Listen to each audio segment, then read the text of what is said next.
अस्सलाम वालेकुम नाज़रीन, मैं हूँ आलिया ख़ान और आप YouTube channel Alia Khan official देख रहे हैं। नाज़रीन, मेयो हॉस्पिटल पंजाब का बल्कि एशिया का एक बड़ा मसरूफ़ तरीन और अहम तरीन हॉस्पिटल है और इसमें जिस तरह से ये पंजाब का बड़ा हॉस्पिटल है तो इसमें मरीज़ों का रश भी उसी हिसाब से ज़्यादा होता है और इसमें ज़िम्मेदारियाँ और फ़राइज़ और मैनेजमेंट के इंतज़ामात में बेहतरी वक्तन फ़वक्तन आती रहती है। हर बंदा अपनी उसमें ज़िम्मेदारियाँ बेहतर तरीके से अंजाम देता है। आज मेरे पास मौजूद हैं MS हैं मेयो हॉस्पिटल लाहौर के इफ्तिखार अहमद साहब। इन्होंने जब से यहाँ पे ज़िम्मेदारियाँ संभाली हैं ये क्या इस्लाहात कर रहे हैं, ख़ास तौर पे हम यहाँ पे जो कोरोना की वार्ड है उस हवाले से इनसे मालूमात लेंगे। अस्सलाम वालेकुम डॉक्टर। बहुत शुक्रिया सर, आपका वक्त का बहुत शुक्रिया, आपने मेरे चैनल के लिए वक्त निकाला। सर, सबसे पहले थोड़ा सा अपना तारुफ़ दीजिएगा। जिस तरह से मैं अभी सुन भी रही थी कि आपने माशाल्लाह से बहुत बड़े बड़े हॉस्पिटल में बड़ी अहम जिम्मेदारियाँ सर अंजाम दी हैं, थोड़ा सा अपना बैकग्राउंड। जी बेटा, बहुत शुक्रिया। मैंने किंगडम मेडिकल कॉलेज से 1985 में ग्रेजुएशन की बेटा, उसके बाद मुख्तलिफ लेवल्स पे काम किया। फिर अल्लाह के फजल से मैं जिना हॉस्पिटल में MS के फ़राइज़ सर अंजाम दिए, फिर सर्विसेज में, और अब अल्लाह ताला और सल्लल्लाहु अलैहि वसल्लम यहाँ पे अब शिफ्ट हो गया हूँ एज MS और CO। और नो डाउट जैसे आपने अपने इंट्रो में बताया कि मेरा हॉस्पिटल एशिया का सबसे बड़ा हॉस्पिटल है। जी सर। और यहाँ ज़ाहिर है यहाँ पे फिर मुश्किलात और उसी तरह चैलेंजेस भी बहुत ज़्यादा हैं, लेकिन अल्लाह ताला की मेहरबानी से काम तो होता ही रहता है। सर, कहा जाता है कि जिस बंदे को बहुत ज़्यादा चैलेंजिंग काम देना होता है उसकी ज़िम्मेदारी में हॉस्पिटल में MS की लगा दी जाती है। तो सर, जिस तरह से मैंने अभी बताया भी कि आपके माशाल्लाह से इंतज़ामात नज़र भी आ रहे हैं, तो सर आप इसमें जब से आपने ज़िम्मेदारियाँ ली हैं आपने क्या इस्लाहात आगे कर रहे हैं? देखो बेटा, हॉस्पिटल नो डाउट जैसे अब मालूम है हमारा एक बहुत बड़ा हॉस्पिटल, हमारे लिए प्राइड है कि अल्लाह ताला ने मुझे इसको लीड करने की तौफीक अता की। जी। नो डाउट यहाँ पे मुश्किलात भी बहुत ज़्यादा थी, लेकिन इसमें गवर्नमेंट ने तो पंजाब जो स्पेशली कोविड को जो हमारा एक सर्च आई हुई है for last 1 year, Mayo hospital इस जगह बेसिक टूल है जो उसको देख रहा है उस पेशेंट्स को और उनके साथ कोविड के साथ। और इससे मुझसे पहले हमारे जो CEO जो अब रिटायर हो गए प्रोफेसर असद असलम जी, उन्होंने बड़ा कमाल का इसको मेंटेन किया था और अल्लाह का शुक्र है कि मेरे लिए वो आसानी साबित हुई कि मैंने उसको अच्छी तरह मेंटेन किया और कोशिश कर रहा हूँ कि उसको और बेहतर मेंटेन कर सकूँ। अब वो कोविड में बड़ी बेहतर फैसिलिटी में चले गए हुए हैं, उसको डील कर रहे हैं। तो उम्मीद तो है इंशाअल्लाह अज़ीज़ इस चीज़ को देखते हुए कोविड के साथ हमारी कैपेसिटी भी बढ़ गई है, पेशेंट्स भी ज़ाहिर है थोड़ी सी सर्ज आई है, लेकिन वो आउट ऑफ कंट्रोल बिल्कुल नहीं है। लोगों से वही रिक्वेस्ट बार बार जो की जा रही है कि जो SOPs को फॉलो करें ताकि हम उनके लिए भी आसानी हो, हमारे लिए भी, हमारे हेल्थ सिस्टम पे या फाइनेंशियल सिस्टम पाकिस्तान के ज़्यादा बर्डन ना आए।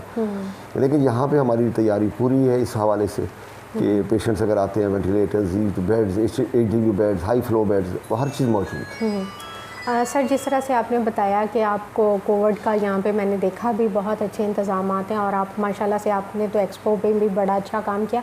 सर, आगे क्या यहाँ पे इस तरह का कोई इक़दाम होने जा रहा है कि यहाँ पे वैक्सीनेशन भी अवेलेबल? वैक्सीन तो बड़े हमारी हुई है, हमें गवर्नमेंट ने इससे 3,000 के राउंड अबाउट दी थी। और तब बल्कि उस दिन 3 दिन पहले जब मैडम यास्मीन राशिद साहब जो हमारी एक बड़ी लेजेंडरी प्रोफेसर ऑफ गायनी और हमारी मैडम मिनिस्टर हैं और डॉक्टर नबील अवान जो सेक्रेटरी हैं, उन्होंने हम सब डॉक्टर्स को जो हॉस्पिटल्स के MSs थे और DCs थे प्रिंसिपल्स को चैलेंज दिया था कि विद इन 2-3 डेज़ तमाम लगेंगे। कुछ थोड़े से मिथ्स थे हमारे पैरामेडिक्स में, डॉक्टर्स में और नर्सेज में, तो इंजेक्शंस से थोड़ा अवॉइड कर रहे थे। तो अल्लाह का शुक्र है हमने उसको सारा 100% अवेल कर लिया। अब नेक्स्ट डोज हमें मिलने वाली है इंशाल्लाह।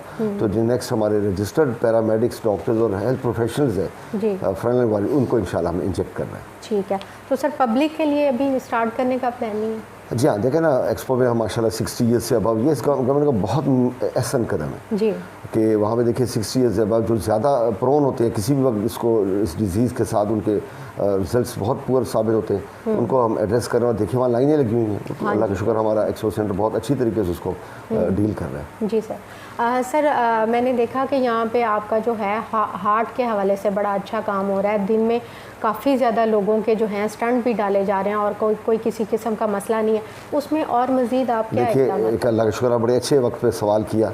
हार्ट का जो शोबा हमारा वो जो मेयो हॉस्पिटल का ये प्राइड शोबा है जो स्टार्ट ही यहीं से हुआ था। इस सब जो हेड से कर रहे हैं वहाँ मेरे सामने तशरीफ़ रखते हैं और बिलाल मोहिउद्दीन, बहुत बड़ा नाम, बहुत बड़े बाप का ये बेटा, और इस बच्चे ने हमारे जिस तरह इसको मेंटेन किया है। कार्डियो आप वार्ड में ज़रा विजिट करके देखिएगा। सर, मेरी वालदा रह चुकी है यहाँ पे, मैं इसलिए तारीफ़ कर रही हूँ कि बहुत अच्छा है। और जिस तरह उन्होंने इसको मेंटेन किया है, इसकी बिल्डिंग को मेंटेन किया और जैसे डोनेशन पे और गवर्नमेंट से हर तरह से उसको स्टेंटिंग और जो भी उसकी एक्सेसरीज़ हैं, जो उसके बाकी लवाजमात हैं, वो जिसे पूरे कर रहे हैं वो उनका हिस्सा है। और कोई भी मरीज़ जब वहाँ पे आ जाता है, उनकी ख्वाहिश मुझे अक्सर वो बताते हैं, ये चीज़ कहते रहते हैं कि मेरा दिल नहीं करता कि मैं उसको बाज़ार से कुछ चीज़ मंगा के दूँ, फिर जहाँ से मर्जी अल्लाह उसके नबी के नाम पे बैक करते हुए वो ले आते हैं। तो कार्डियोलॉजी तो हमारा एक प्राइम शोबा है, उस चीज़ पे तो वी आर प्राउड कि हमारे यहाँ से जितने भी लेजेंडरी नाम कार्डियोलॉजी में प्रोड्यूस हैं वो सब के सब में हॉस्पिटल से तकरीबन यहाँ से ट्रेन होके गए। जी, और डॉक्टर साहब थोड़ा सा बच्चा इमरजेंसी के हवाले से बताइएगा, क्योंकि ओपीडीज तो हो नहीं रही हैं, तो लोड ज़्यादातर इमरजेंसी पे है। बिल्कुल है, और बच्चा इमरजेंसी में आज भी हमारे इसमें एक बड़ी अच्छी बात हमें टाइम पे कि एक हमारी एनजीओ उसमें इंटरफेयर कर रही है जो बच्चा इमरजेंसी को इम्प्रूव करना चाहती है। आज इस सिलसिले में फ्रेंड्स ऑफ मेयो और हमारे जो सेक्रेटरी स्पेशलाइज्ड हैं डॉक्टर नबील अमान ने बड़ा डिटेल्ड विजिट किया है, और वो इंशाल्लाह टेकअप कर रहे हैं इस इमरजेंसी को बेहतर करने के लिए। रश ऑफ वर्क तो बहुत ज़्यादा है बच्चों का, मेयो भाई फिर प्राइम इंपॉर्टेंस है मेयो की। हमारा पीड्स भी वहाँ का बहुत ही बेहतर डिपार्टमेंट है, पीड्स सर्जरी। देखें वहाँ पे बर्न यूनिट दुनिया में, पाकिस्तान में कहीं भी इतना अच्छा बर्न यूनिट नहीं जो बच्चों के हवाले से। देखिए कोई भी और बर्न के बच्चे नहीं लेता, रिसीव नहीं करता जो मैं हॉस्पिटल कर रहा है, और उसको भी इंशाल्लाह अज़ीज़ ने टेकअप कर लिया हुआ है। और वो भी आप देखिएगा with in a month of so state of the art आपको इमरजेंसी मिलेगी, ना सिर्फ पीड्स मेडिसिन की बल्कि पीड्स सर्जरी की। डॉक्टर साहब जिस तरह से मैंने बताया कि कोरोना की वजह से ओपीडीज़ तो हो नहीं रही हैं, टेस्टों की क्या सूरत हाल है? एक्सरे, सीटी स्कैन और बाकी जो अहम किस्म के देखिए ऑलमोस्ट ऐसा है, अब गवर्नमेंट कोशिश कर रही थी शिफ्ट करने के लिए, स्पेशली मैं हॉस्पिटल में कि हम ओपीडी की तरफ शिफ्ट हों, तो फिर अल्लाह भाई एक सर जाइए जिसकी वजह हमें थोड़ा सा रिजर्व होना पड़ा है। बाकी तो हॉस्पिटल में, तमाम हॉस्पिटल में ओपीडी भी इक्वली इंपॉर्टेंट उससे चल रही है, लेकिन हमारे पास इतना पेशेंट का लोड इमरजेंसी में, हमारी सीटी, एमआर, हमारे तमाम टेस्ट इजीली अवेलेबल, अल्लाह का शुक्र उसी तरह हो रहे हैं। तमाम जितने लैब टेस्ट हैं वो भी उसी तरह हो रहे हैं, इसमें कोई कमी नहीं आई, बल्कि बढ़ोतरी की तरफ ही एक चीज़ चाह रही है। जी डॉक्टर साहब आखिर पे एमरजेंसी के हवाले से बताइएगा, क्योंकि आपकी जो एमरजेंसी है वो बहुत बड़ी और मसरूफ़ तरीन एमरजेंसी है, उसमें मज़ीद आप इस्लाहात क्या कर रहे हैं और उसमें बेहतरी किस तरह से? देखिए एमरजेंसी का शोबा तो हमेशा एक हॉस्पिटल का एक प्राइड होता है, और वो हमेशा माथा होता है कि जो हमेशा सबसे खूबसूरत होना चाहिए, और नो डाउट हमारी emergency one of the best है।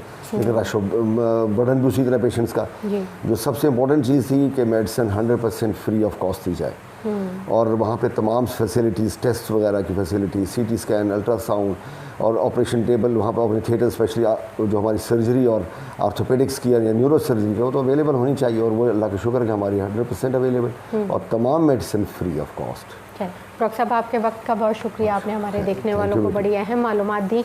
जी नाज़रीन, आपने एमएस मियां हॉस्पिटल डॉक्टर इफ्तिखार अहमद साहब की गुफ्तगू सुनी, मुझे उम्मीद है आपको पसंद आई होगी। मेरा चैनल अगर अभी तक आपने सब्सक्राइब नहीं किया तो इसे सब्सक्राइब कीजिएगा, लाइक कीजिएगा और आगे शेयर कीजिएगा। इसके साथ ही इजाज़त दीजिए।